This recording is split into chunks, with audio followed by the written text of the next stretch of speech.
여러분, 지금 당장 여러분의 손을 한번 내려다 보세요. 혹시 스마트폰이나 웨어러블 기기가 마치 신체의 일부처럼 달라붙어 있지는 않나요? 2026년 현재 우리는 인공지능이 모든 것을 대신해주는 역사상 가장 안락한 시대를 살고 있습니다. 내가 뭘 먹고 싶은지, 어떤 영상을 보고 싶은지, 심지어 내가 누구를 만나야 행복할지까지 알고리즘이 척척 골라줍니다.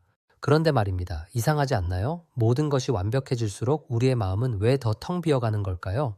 왜 현대인들은 역설적으로 그 어느 시대보다 더 심각한 우울과 무기력에 시달리고 있는 걸까요? 오늘 제가 드릴 이야기는 단순히 스마트폰 좀 줄이세요 같은 뻔한 잔소리가 아닙니다. 여러분의 뇌 속에 숨겨진 아주 잔인하고도 정교한 설계, 그리고 2026년의 최첨단 기술이 어떻게 여러분의 영혼을 갉아먹고 있는지에 대한 충격적인 진실입니다. 지금부터 들려드릴 이 뇌의 비밀을 모른다면 여러분은 평생 알고리즘이라는 보이지 않는 감옥에서 죽을 때까지 도파민만 구걸하는 신세로 전락할지도 모릅니다. 자, 인생의 주도권을 되찾기 위한 가장 지독하고도 강렬한 인문학적 추적, 지금 바로 시작합니다.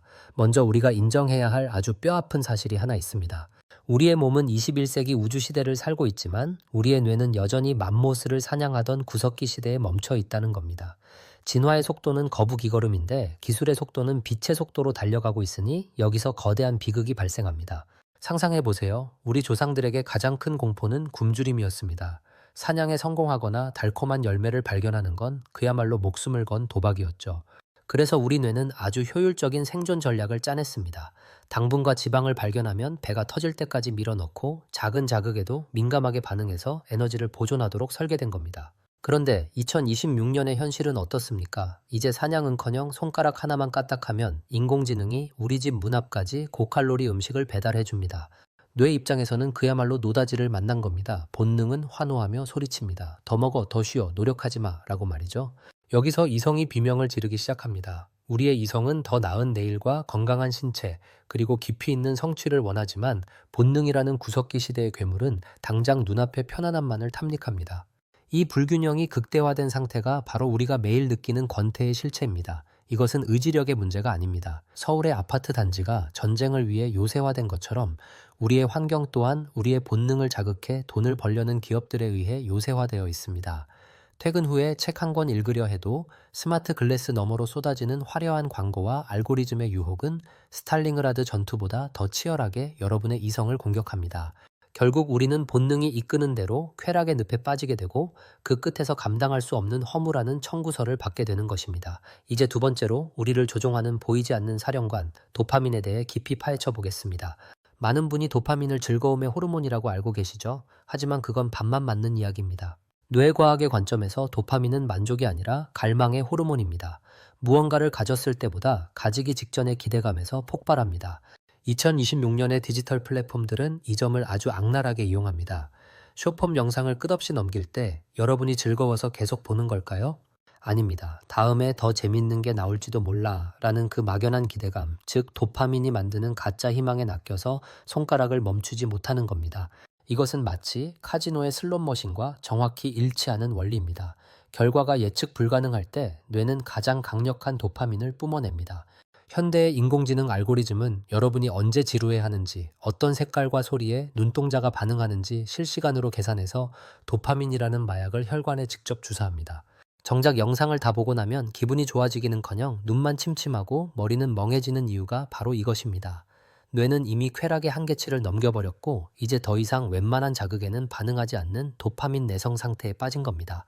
여기서 더 무서운 원리가 등장합니다. 바로 뇌의 쾌락과 고통의 저울입니다. 우리 뇌는 언제나 평온한 상태를 유지하려는 항상성을 가지고 있습니다. 여러분이 강력한 도파민 자극으로 저울을 쾌락 쪽으로 확 기울이면 뇌는 수평을 맞추기 위해 반대쪽인 고통의 무게추를 아주 무겁게 올립니다. 이것을 신경 적응이라고 합니다. 처음에는 맛있는 음식 한 접시로 행복했지만 나중에는 더 짜고 더 매운 음식을 먹어도 감흥이 없습니다. 오히려 음식이 없으면 미칠 것 같은 결핍감만 커지죠.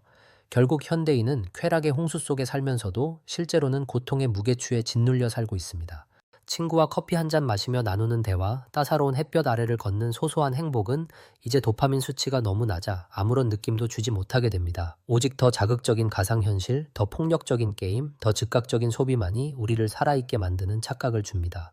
이것이 바로 원하는 것과 좋아하는 것이 분리되는 비극입니다.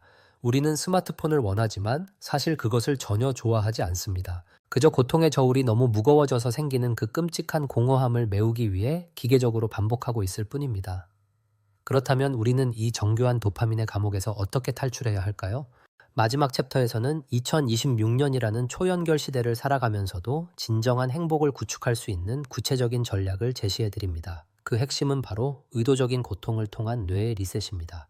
많은 사람이 자기 절제를 참는 것이라고 생각합니다. 하지만 의지력은 배터리와 같아서 금방 소진됩니다. 진짜 전략은 의지력을 쓸 필요가 없는 환경을 설계하는 겁니다. 인공지능 비서에게 특정 시간 동안 모든 오락성 알림을 차단하도록 명령하세요. 그리고 물리적으로 디지털 기기와 격리된 공간을 만드세요. 유혹이 눈앞에 보이지 않으면 뇌의 도파민 회로는 의외로 쉽게 안정을 찾습니다. 하지만 여기서 한 걸음 더 나아가야 합니다. 바로 지연된 보상의 가치를 회복하는 것입니다. 즉각적인 쾌락은 뒷맛이 쓰지만 고통 뒤에 오는 보상은 우리 영혼을 채워줍니다. 뇌과학 용어로 호르메시스라는 원리가 있습니다. 적절한 스트레스와 독성이 오히려 생명체를 강하게 만든다는 뜻입니다. 찬물로 샤워할 때의 그 찌릿한 고통, 무거운 역기를 들 때 근육이 찢어지는 비명, 어려운 책을 읽으며 뇌가 과열되는 느낌. 이 모든 건강한 고통은 쾌락과 고통의 저울을 역으로 이용합니다. 우리가 스스로 고통의 무게추를 먼저 올리면 뇌는 수평을 맞추기 위해 자연스럽고 지속 가능한 도파민을 분비합니다. 이것은 쇼츠를 볼 때 나오는 가짜 도파민과는 차원이 다른 우리를 성장시키는 진짜 연료입니다. 상상해 보세요. 땀을 뻘뻘 흘리며 산 정상에 올랐을 때 느끼는 그 상쾌함, 몇 달간 고생해서 외국어 문장을 읽어냈을 때의 그 짜릿한 성취감, 이런 기쁨은 결코 허무하지 않습니다. 2026년에 인공지능이 아무리 발전해도 여러분이 직접 땀 흘려 얻은 자존감과 배움의 희열은 대신해 줄 수 없습니다. 지속 가능한 행복은 아무런 문제가 없는 상태가 아닙니다.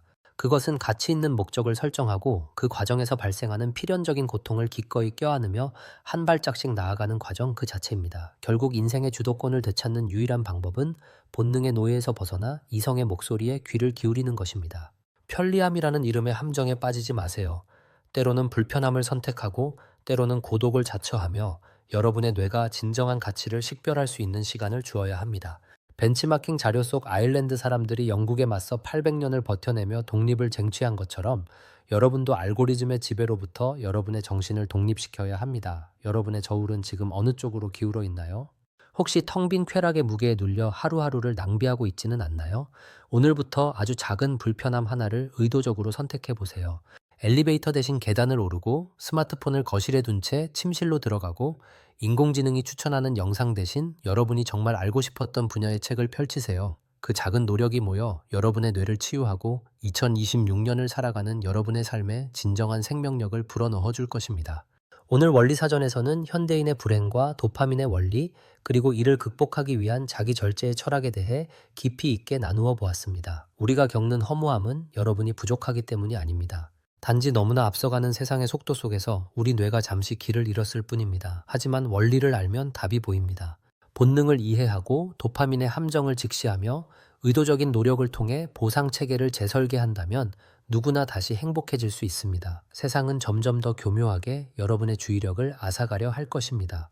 하지만 이 영상을 끝까지 시청하신 여러분은 이제 그 게임의 규칙을 알게 되었습니다. 게임의 말로 살 것인지 아니면 게임의 설계자로 살 것인지는 오직 여러분의 선택에 달려 있습니다. 오늘 내용이 여러분의 삶에 작지만 강력한 파동이 되었기를 바랍니다. 이 깊이 있는 이야기가 여러분의 내일을 조금이라도 바꿀 수 있다면 저는 그것으로 충분합니다. 내용이 유익하셨다면 구독과 좋아요로 원리사전을 응원해 주세요. 여러분이 일상에서 실천하고 있는 건강한 불편함이 있다면 댓글로 공유해 주시기 바랍니다. 여러분의 경험이 누군가에게는 이 도파민 감옥을 탈출하는 열쇠가 될지도 모릅니다. 지금까지 세상의 모든 작동 원리를 깊이 있게 파헤치는 원리사전이었습니다. 시청해 주셔서 감사합니다. 여러분의 건강한 도파민과 빛나는 성장을 진심으로 응원합니다. 다음 영상에서는 더 깊고 강렬한 이야기로 찾아뵙겠습니다. 감사합니다.